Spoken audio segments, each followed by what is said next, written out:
Assalamualaikum warahmatullahi wabarakatuh. Saya Lilis Amelia Kubilawati akan menyampaikan tugas UTS dari mata kuliah Manajemen Strategi. Di sini tentang analisis pastel perusahaan Starbucks.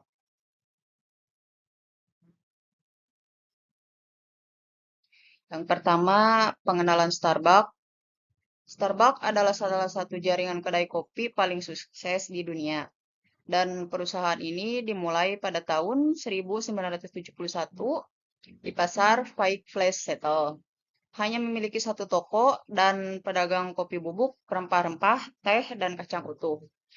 Presiden dan CEO Starbucks adalah Howard Schuttle. Kemudian dia meninggalkan Starbucks dan memulai kedai kopinya. Namun, pada tahun 1987, dia membeli Starbucks dengan bantuan investor lain. Pada tahun 2021, Starbucks memiliki 17.000 toko lebih.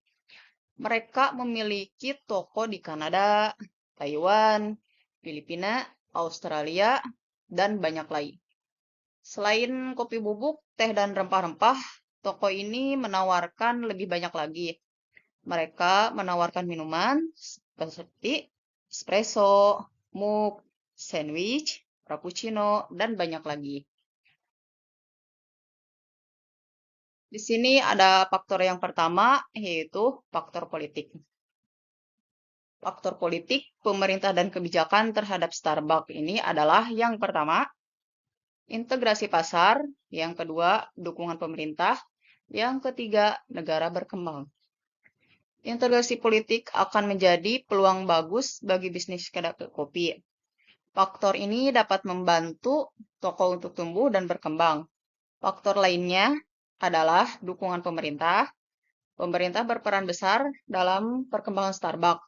Cara terbaik adalah memperbaiki infrastruktur dan membuat lebih banyak konsumen dan pemasok.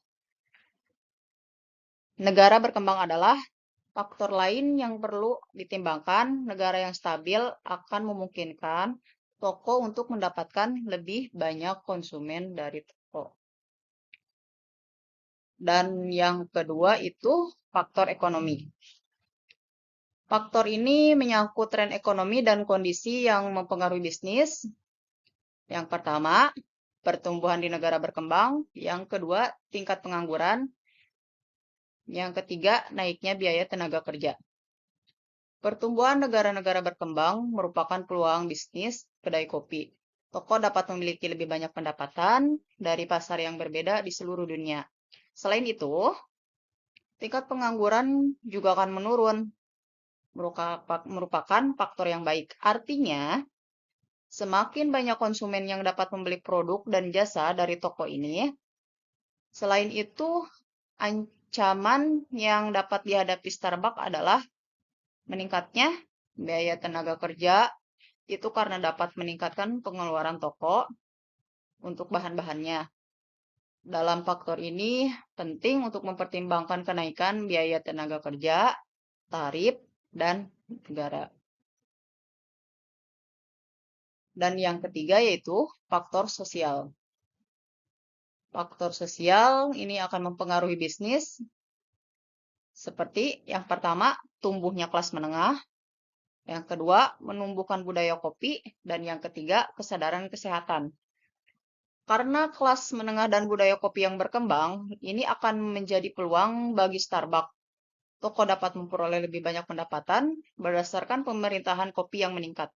Seperti yang kita ketahui bersama, orang-orang saat ini sangat menyukai kopi. Dengan ini, toko akan mendapatkan lebih banyak pelanggan sehingga berdampak baik bagi mereka. Faktor lainnya adalah kesadaran kesehatan. Starbucks dapat menawarkan produk dan layanan yang sehat. Dengan cara ini, mereka dapat menarik lebih banyak pelanggan, terutama konsumen yang sadar akan kesehatannya.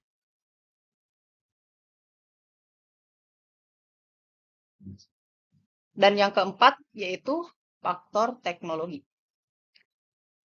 Di sini faktor teknologi berperan penting dalam peningkatan bisnis. Yang pertama, pembelian online atau melalui ponsel.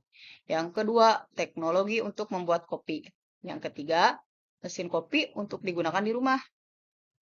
Di sini toko harus membuat dan meningkatkan aplikasi online-nya untuk mendapatkan lebih banyak pendapatan dengan bantuan perangkat seluler. Konsumen dapat membeli produk dan layanan secara online.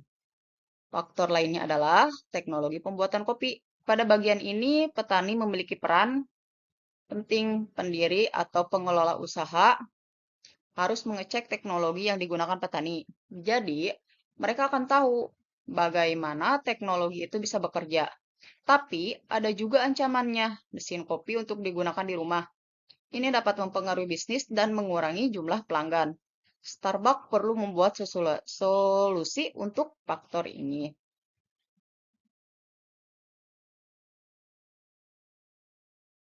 Dan yang kelima yaitu faktor lingkungan. Lingkungan dapat mempengaruhi bisnis. Starbucks perlu mempertimbangkan penggunaan materialnya dengan tepat. Yang pertama itu akses ke materi sumber. Dan yang kedua, dukungan untuk produk ramah lingkungan. Karena kacang itu berasal dari perkebunan. Starbucks harus melindungi lingkungannya. Dengan cara ini, mereka dapat mengakses lebih banyak materi untuk bisnis kedai kopi ini.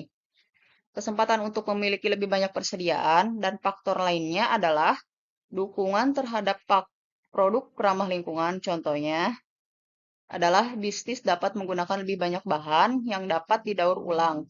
Ini untuk barang dagangan dan produknya.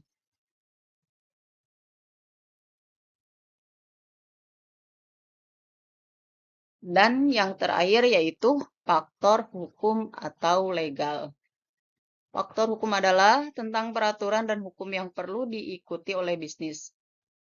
Di bawah ini, faktor eksternal yang dapat mempengaruhi Starbucks. Yang pertama, regulasi keamanan produk.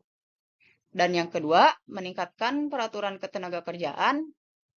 Dengan memenuhi peraturan keamanan produk, bisnis akan memiliki peluang. Dengan ini, ada kemungkinan besar bagi bisnis untuk lebih meningkatnya peraturan ketenagakerjaan dapat menjadi peluang sekaligus ancaman bagi dunia usaha.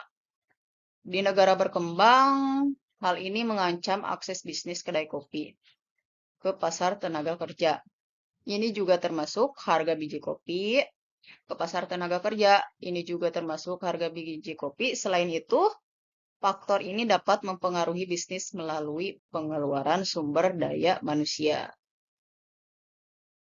Dan ini terdapat bagian dari pestel. Yang pertama mungkin politik, ekonomi, sosial, teknologi, environment, atau pemerintahan.